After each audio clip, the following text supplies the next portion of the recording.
Welcome to my channel. Do not forget to write your views about the video in the comments.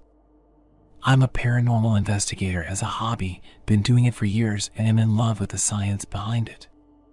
However, I'm also a hardened skeptic and will do everything in my power to explain what may be happening in a logical way. I've seen a lot I can't explain, but mostly little things that don't bother me.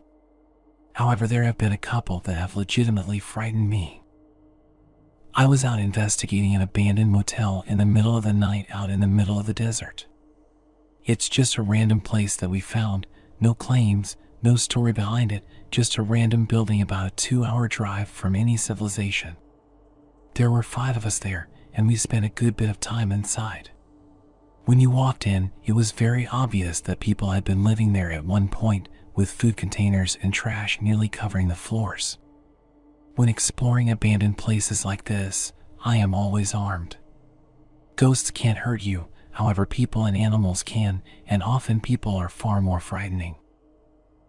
After making sure the location was clear and safe, I felt comfortable enough to go into the basement of the structure alone. It was a very old and crumbling basement with shelves lining it, and I had to be careful on the stairs because they were all but falling apart. I sat myself down on the floor, turned off my light, fired up my recorder, and began asking some basic questions. I was there for a good half hour before I gave up.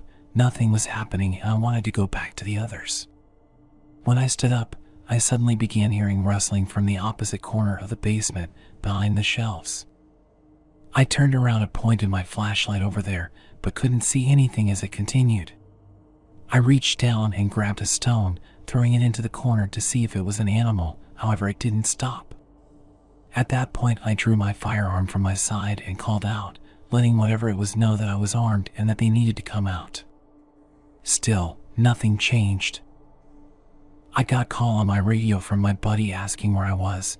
I told him I was in the basement and told him what was happening, so he needed to head over to me. At that point I backed up to the stairs, and once I reached them, the noise stopped completely. It was dead silent. I looked at the corner for a bit longer, seeing if anything would move before I turned and went to walk up the stairs. And that's when it happened. Large, heavy footsteps came from behind me, moving quickly and were on top of me within an instant. I jumped and bolted up the stairs, racing to the top before turning around and pointing my gun back down with my flashlight. I knew that was a person, had to be, but there was absolutely nothing at the bottom of the stairs, and everything was silent again. I ended up going back to the car and needing a moment after that. I was shaken up pretty good, and to this day, I have no idea what in the hell tried to jump me down in that basement, because my friend went down there right after and told me it was completely empty.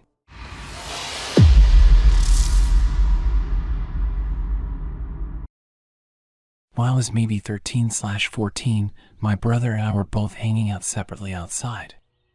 He was playing basketball in the driveway. I was running back and forth on a trail in the forest behind our house listening to music. I had on these huge bright red Skull Candy headphones. After a while I got bored and went inside and up to my room. Maybe an hour later, my brother burst into my room sobbing and screaming, "What the is wrong with you? You scared me to death." And I was like, "What the's your problem?" Obviously. Turns out, he hadn't noticed me go inside, or maybe thought I went in for something and then back out. He saw me run down the path. He could see my red headphones through the bare branches. Then I didn't come back. I grew up in the forest. My family owns hundreds of acres, stretching back for a mile or two.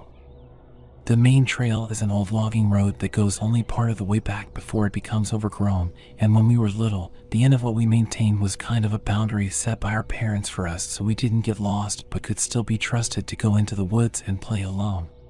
He expected me to turn back at this point and run back up, like I had been doing, because otherwise I would have been fighting through the undergrowth to run any further. I didn't come back though.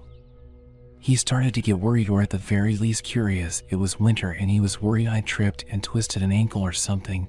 I'm accident prone and it was icy in some places. He starts to walk down the trail, and way up ahead, he can see not really me but the red of my headphones moving through the trees. He follows. He reaches the overgrown part and can't see me anymore. He was always afraid to go further into the woods than that point alone. He waited for me to turn back for 20 minutes, gets a really bad feeling, goes inside only to be told by my mom I had been inside for a while. He thought I had been messing with him and left the trail and doubled back through the woods to the backyard. I ask him about this every few years to see if he remembers it differently or was with me. He has always maintained the exact same story. I know he wasn't playing a prank. My brother doesn't fake cry, and his face was beet red and tear-streaked. He was terrified and shaking from both anger and fear. I don't think he faked any of this. The only explanation could have been someone hunting out of season. We did get trespassers all the time. Never that close to the house, this person would have had to walk up the path far past the point where they could see the houses and knew to turn back at the point my brother saw them first headed back into the woods. One side of the woods / our house is bordered by power lines, which is where they park and enter the woods deep enough we can't see them from the house. If the person were lost, you can see through the trees even at the other side of the house at that trail where the power lines are.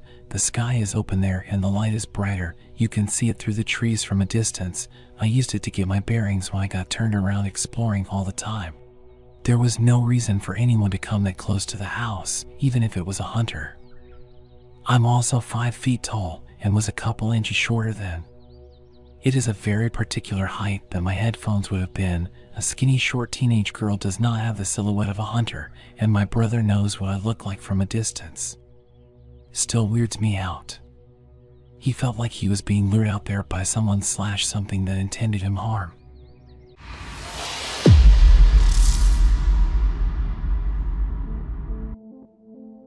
My childhood home was built around an old farmhouse in the mountains. You always felt like you were being watched, even during the day. There were several weird incidents, but most of the time you could just excuse it as being animal-related, wilderness-related, or just parts of the old house-related LOL. There is one incident that to this day I cannot find any reasonable explanation for. For context, I have 3 siblings and all of our rooms were on the main floor on one side of the house while my parents' room was upstairs on the opposite. We were rowdy kids, so they planned this when building the house, haha. You had to go through our kitchen to get to the area where the stairs were to their room. Anyway, one night I was in my room and I was probably in 3rd or 4th grade. I had a mean but cute chihuahua that slept with me every night. On this night, I couldn't sleep. She suddenly kept looking at the corner of my ceiling and growling, which she had never done before. She did this for probably 10 minutes or so before I got so scared I jumped out of bed, took a blanket off my bed, and then scooped up my little chihuahua and headed straight for my parents' comfy floor by their bed.